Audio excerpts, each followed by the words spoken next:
Hello, today we are going to go over the Logan County 2026 record book. If this is your first time doing it, can definitely be overwhelming. And I get lots of questions. So I'm going to record this PowerPoint and go over some just just how to basically do the record book. If you have any extra questions that I don't cover in this um, recording, you can reach out to me and I will help you. So I'm going to go ahead and share my screen and to the PowerPoint. Okay,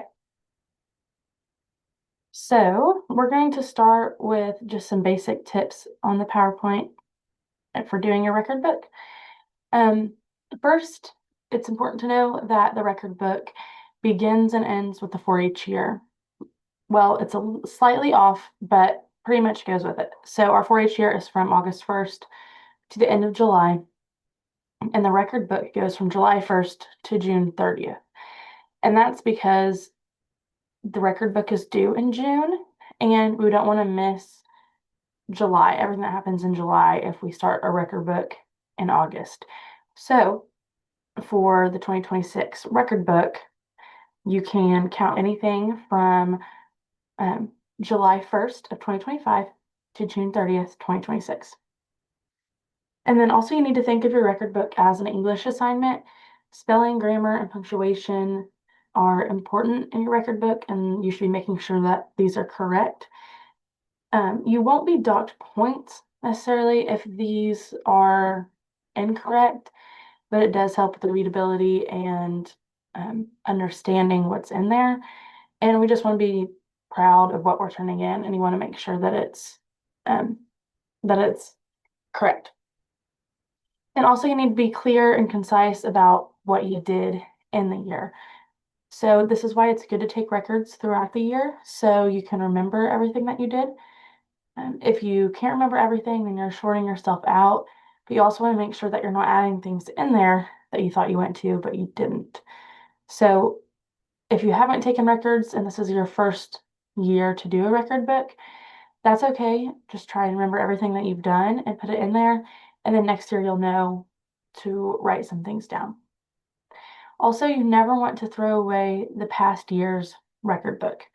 You're going to add the new year to the same binder each year. So the new year that you're doing will always go on top of the past years. Also, it takes some time to do the record book. It is a lot of writing and a lot of remembering. So it's best to do just a little bit each month instead of trying to do it last minute all at once. I know sometimes that works better for our schedules, is just to do it last minute, but it's a lot less stressful on the parents and the kids if you can do a little bit as you go. And you need to make sure that you are reading the instructions on each page. I'm going to go through some instructions on this PowerPoint, but there are more detailed instructions in your record book. So you need to make sure that you're reading those on each page, and it should tell you how to get through this pretty clearly. You need to write the 4-H year that you're completing in the top right corner. So this year I added a space for you to do that on the record book. So you should write 2025, 2026 at the top right corner of every page. Do not use page protectors when you are creating your record book. When these are judged, the judges will write on the pages or make notes or highlight. So it's important that you're not using page protectors because they're going to be taking them out a lot, and that just slows down the process. And we usually have, about 30 to 40 record books to get through in one evening. So no page protectors. And then also you're going to want to fill out the project area first and then do the participation section to see what's left over to use. This one is not mandatory. This is just a tip that has been passed down from people who have done record books over and over again. The project section is the section that is being judged for medals. So you want to make sure that the project section is bulky and has everything it needs in there, so you're more likely to get a medal. and show everything that you've done in that project. Then whatever's left over that you've done in the 4-H year that does not fall under your project can go in participation. So once again, not necessary to do that because the order of the record book does put the participation section before the project area, but people have found it more helpful to do project area first and then go back to the beginning and do the participation section. Okay. Assembling your record book, this is just going to be, we're going to go over the order that it should be in. You can get a digital or physical copy of the record book. I've sent them out in an email, or you can pick them up from the extension office. You can handwrite your answers, or you can type them up. It doesn't matter. You're not given points or dock points either way, but you do need to be careful if you handwrite it, because if we can't read it, then it might not be judged as accurately as someone with neater handwriting or someone who typed it. Because if we can't read it, then we might be missing something. It needs to be in a 3-ring binder with section tabs. And if you need a 3-ring binder or section tabs, please just ask the extension office because we have a ton of all of those. And then if you have more than one section or project, you will start another project section tab directly after the first project section. So you can apply or you can have as many project areas in your record book as you want, but you can only apply for 2 medals. So say this is your second year doing a record book and you want to, but in C-suites you're enrolled in 5 different project areas. You can put a section in your record book for all 5 different project areas, but you can only apply for medals in 2 of them. So say design and construction and beef are your 2 main project areas, and you've done the most work in those are probably the ones that you want to apply for medals in. But if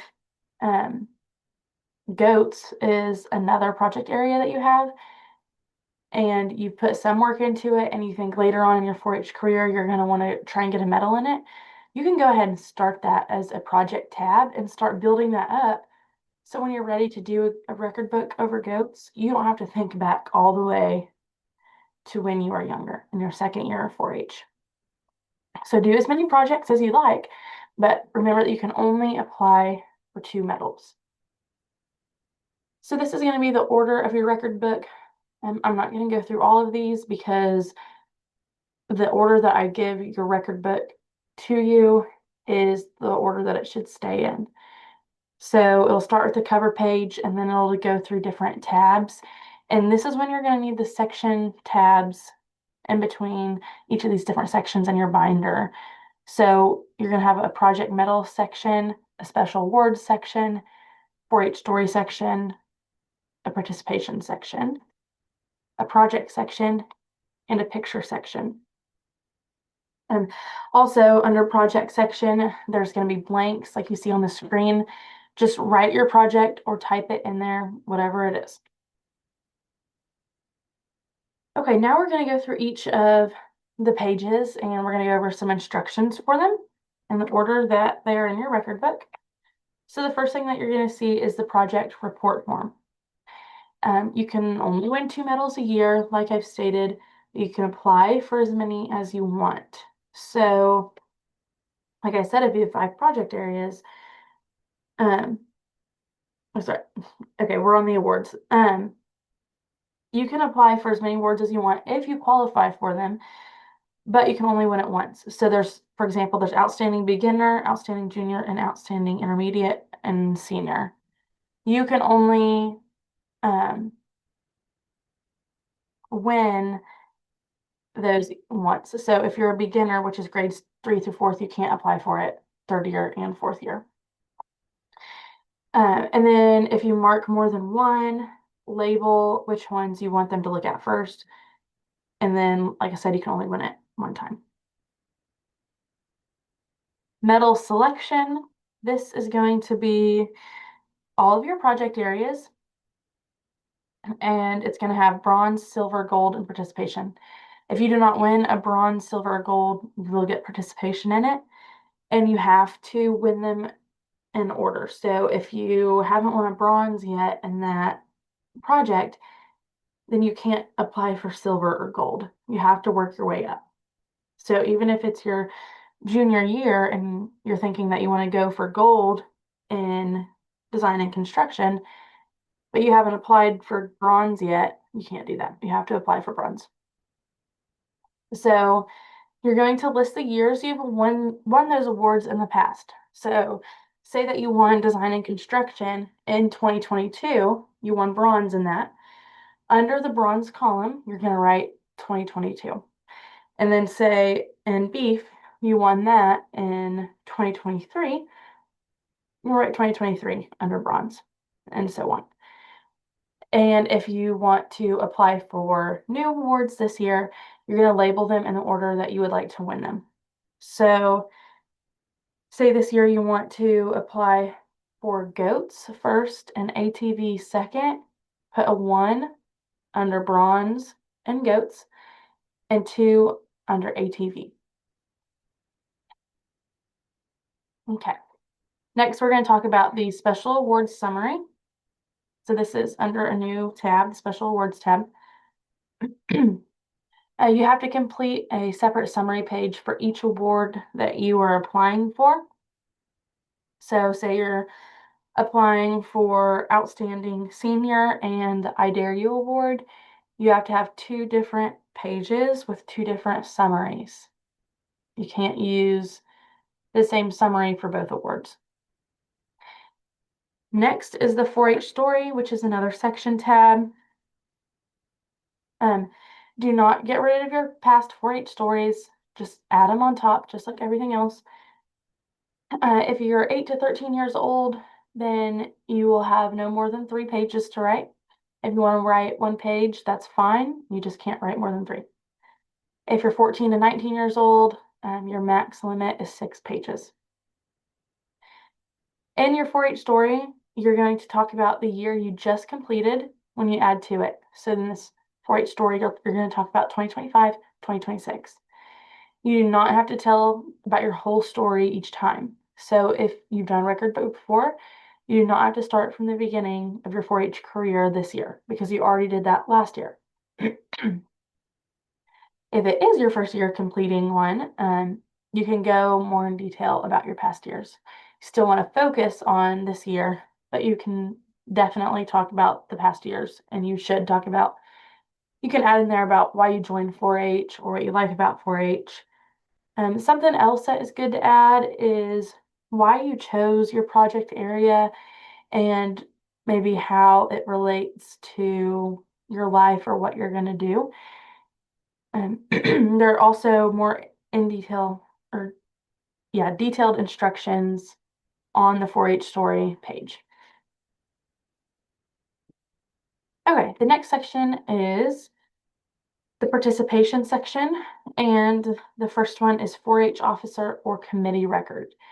So the participation section, and it's going to say this a lot on the slideshow, is for anything that is not in your project area. So that's why it's good to go fill out your project area first, put everything you can that's in there, and then come back and fill out the participation section. So if you are a 4-H officer at the local or county level, then you'd put it here. Or if you are on a committee at the local or county level, it would go here as well, if it's not in your project. And then there's the recruitment record. If you have invited a friend to a 4-H meeting this year, or you have worked a tractor supply booth, or maybe you have attended an event with the recruitment committee at the county level, it can go under here for recruitment. The next one is citizenship and community service record. This was also known as civic engagement. So if you see it as civic engagement somewhere else, it would go under here. Only count 4-H service. If it's for another organization like FFA, Boy Scouts, Girl Scouts, anything, it does not count here. It will go under Non-4-H experiences, which is a few pages away. Okay. 4-H citizenship and community service is only for 4-H related community service. And it does not have to be an organized event, meaning you did not have to go do it as a group. It did not have to be planned out before with a group saying, oh, we're going to go to the park and we're going to go pick up trash on this day. It can be something that you go and do as an individual on 4-H time, 4-H duty. So if you're just going to go do it, it wouldn't go under here, it would go under non-4-H experience. But if you are there as a 4-H'er, like wearing a 4-H shirt, or they know you're there participating as a 4-H'er, then you can count it under 4-H citizenship and community service. Otherwise, you can still count it as community service, but you're going to put it under non-4-H experiences. Okay. The next is 4-H leadership record. And once again, leadership does not have to be an organized event. It does need to be 4-H related though, just like the community service. And this is going to be events not in your project area. So if you have a project area of design and construction and you led a sewing workshop, that would be under your project, so you'd put it somewhere else. But if you also led a workshop over gardening in the summer, then you can put it under here because it's still 4-H related leadership, but it's not in your project area. Now, if you're also an FFA and you were the leader of a community service project, it's going to go under non-4-H activities. You can't put it here because it's FFA. Okay, and then some people can't decide if certain activities should go under community service or leadership because of a lot of times they could fall under both, and that's okay. And kind of to select which one you want to put it under, you have to decide which one do you need it more in, which section do you need it, do you need more examples. If you have 10 leadership activities that you've done this year, but only one community service, and then you have one that could kind of go either way, it might be good to put that one under community service because you already have 10 under leadership. Okay, next is activities completed and all other projects not included in a specific project area. So that's pretty wordy and might be confusing. And it just means activities and events that you are not currently working on towards the medal, but are parts of your 4-H accomplishments. So I'll use the same example. If you attended a gardening workshop, that would not be in your project area, but you could put it here. Special awards and recognition, once again, things that are not in your project area. And like I said before, there are more instructions about each of these pages in your record book. Okay, lastly, under the participation section is going to be non-4-H experiences. So this is where you could put community service done outside of 4-H here, or if you have any other non-4-H experience. So in the book, it gives examples of outstanding student of today at Clover Grade School. So if you win an award at school that you're proud of and want to put in your book, you could put it here. So if you're valedictorian and it's your senior year, you could put it here. Attended VBS at my church, or visited nursing homes with my church and sang hymns with residents. All right, now we're going to move on to the project section. So the project section, once again, if you have more than one project, you will start another project section tab and section directly after the first project section. If you only have one project, you're just going to need one section tab, and that's okay if you only have one, especially if you're starting out. And there's no limit on the number of projects or pages that you can have. Okay, the first thing in your project section is the standard of achievement checklist. So you can only submit a standard of achievement checklist for 2 project areas, and anything used on one standard of achievement checklist cannot be used on the second one. So, for example, if I'm applying for a bronze medal, 2 things that I have to check off that I've done 3 different things. And in this example record book, it says I served on a local or county committee. I participated in a local or county recruitment activity, and I participated in a local or county citizenship activity. So I cannot use those same activities for my second standard of achievement checklist. Now, one of them that I checked was I served on a local or county committee. If you served on 2 committees, then you can use one of those for this standard of achievement checklist, and you can check that again and use the second committee you served on for your second standard of achievement checklist. The judges will know to look for that, and that's when they go and highlight and make little notes so they don't miss it. That's why you shouldn't use page protectors. And there's no limit on the number of projects or pages you can have. I just read the wrong line. Sorry. Okay. The year you are doing now will get placed on top of the past year's checklist. So I've mentioned that before, and it's going to be the same for every section. Okay. The next one is objectives for your project. You want to set your objectives at the beginning of the year. If you are doing your record book for the first time and you're just starting it and it's due in a month, then obviously you didn't get a chance to set them at the beginning of the year, but next year, that is the point. You want to have things that you are working towards. So you want to set them at the beginning of the year, not at the end of the year. And you will get these objectives from the state 4-H website. So they already have objectives written out for you in each of your project areas. And you don't have to list all the objectives from the website your first year. So if they have 20 different objectives under design and construction, do not write all of them because it's unrealistic that you're going to be able to do that. So if an objective is learn how to thread my machine, and then one at the bottom is learn how to use and when to use a French seam, the French seam might be a little harder and you might not learn that in your first year. So you don't want to put that. You want to be realistic. In your first year, you should learn how to thread a machine. So don't put all of them, just put, the few that you want to learn. And then new things learned in my project, you want to be specific. So instead of saying that you learned how to thread a machine, say that you learned how to thread the bobbin and the top thread. And the new things that you learned should be getting harder each year that you go up and are applying for silver or gold.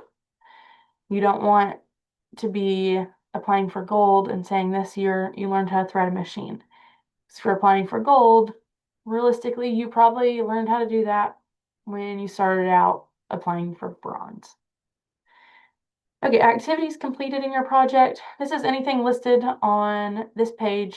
Anything listed on this page cannot be repeated in another project.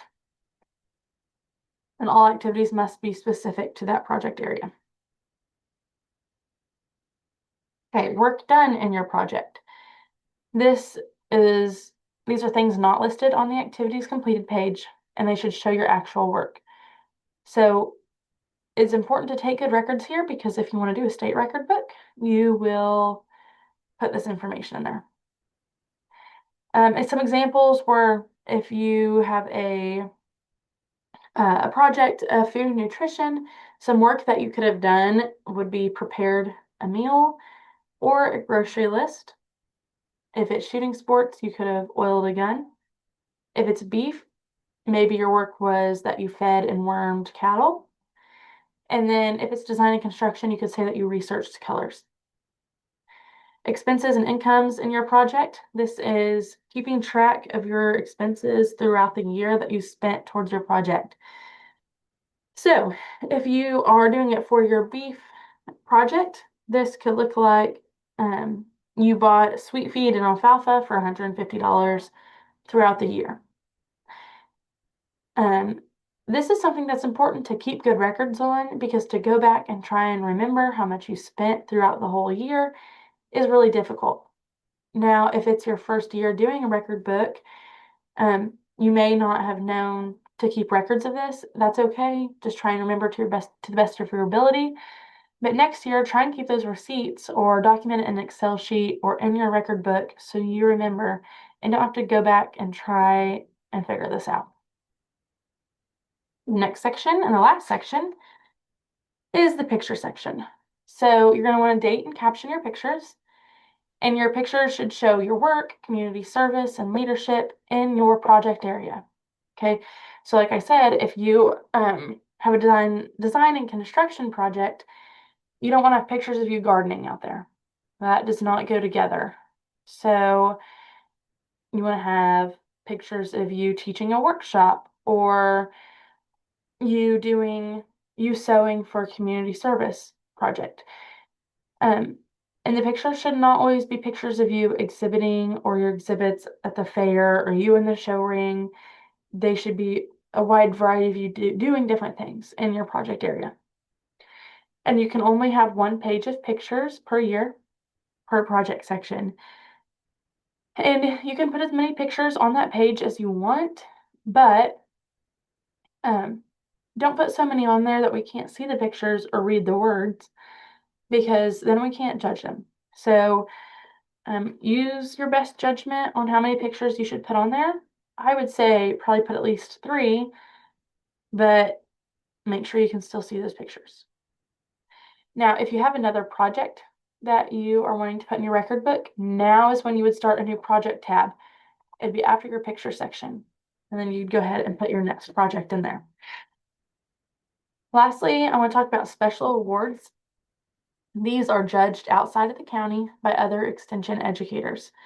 The actual record books are judged here in the place of a volunteer leaders meeting. Our county volunteers and leaders, they judge these record books, but they are not judging their own kids' record books. So for example, if someone from Crescent turned in a record book, the Crescent 4-H leader is not judging the record book. So there should be no bias, and we're all judging them together in the same room. So there shouldn't be anything like that happening. But the special awards do get sent outside of the county. To be considered for special awards, outstanding awards, or Hall of Fame, you must add extra information in your 4-H story. And you can only win each award one time. The special awards that we have, the Soil Conservation Award and the Food Science Awards, you must have done work in these areas in the past 4-H year, 2025, 2026. And you have to have a conservation project section or a food science project section in your record book to be considered. The I Dare You Leadership Award, you have to be 14, at least 14 by January 1st of 2026. And this is for 4-Hers who exemplify 4-square development, which is physical, mental, social, and moral development. And then the Breads Award and the Dairy Product Award is for 4-Hers who've done the most work in that area in the past year, and they have to present a team or individual presentation at the county level. And the grain one and the bread award, grain products have to be used in the presentation. And the dairy award, you have to include dairy products or promote the use of dairy. The Oklahoma Pork Council Award, members have to present pork-related talks, demonstrations, or illustrated presentations in a competitive event and to a non-4-H group. That's important. It cannot be a 4-H group.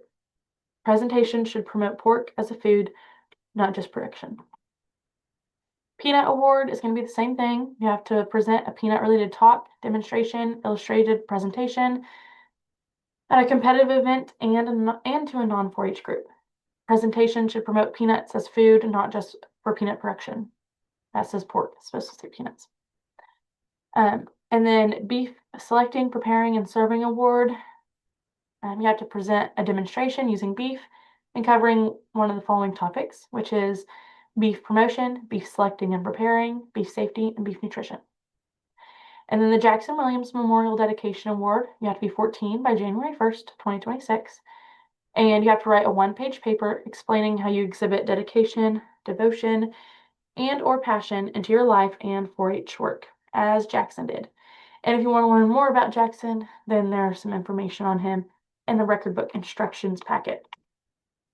Arlene Mack Award, and this goes to a member who's participated in a livestock project in the past 4-H year. And if you want more information on her, it's also in the record book instructions packet. Outstanding Members Award, this goes to two beginners, two juniors, two intermediates, and two seniors who exhibit overall achievement in the record book. The Hall of Fame Award, you have to be 14 by January 1st, 2026. And this is chosen by overall achievement, accumulation of at least 350 points on your score sheet, and you have had to have participated in a district, state, or national leadership event as a delegate in the 4-H year.